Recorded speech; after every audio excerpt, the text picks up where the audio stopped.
Баршаға сәлем, достар, қалдарың қалай?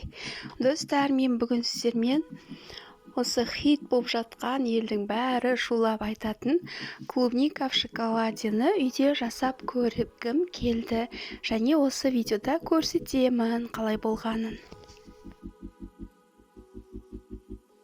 Негізі клубниканы шоколадсыз да өте дәмді нәрсе ғой, оны шоколадсыз да жей береміз, иә.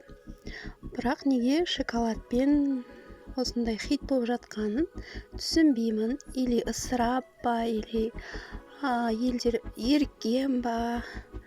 Енді сонда да менде соны жеп көргім келді. Сол үшін бүгін жасап жатырмын.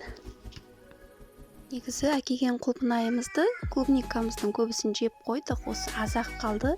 Енді осын жасап көрмекпін.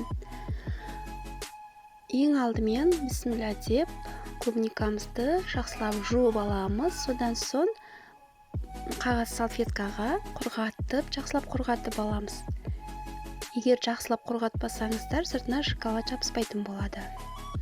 Содан соң шоколадымызды, ақ және қара шоколадты осындай ыдысқа салып, қайнаған суға водяной баняға қойып ертеміз.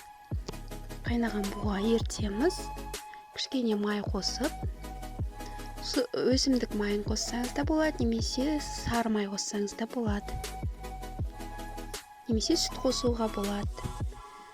Осындай ертіп аламыз. Содан соң құрғақ құлпынайларымызды осы шоколадқа малып, барлық жерін жапқанша айналдырып шығамыз.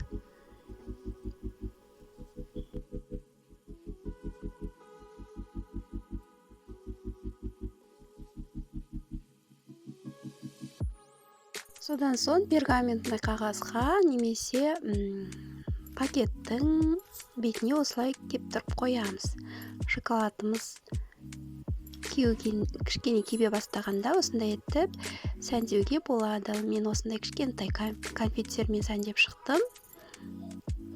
Біреулерін полный тұтасымен конфетке аунаттым. Біреулерін кішкене ұшына, кішкене жан-жағына себелеп қойдым. Дәмі өте әдемі болды. Бізге ұнады. Достар, міндетті түрде үйлеріңізде жасап көріңіздер.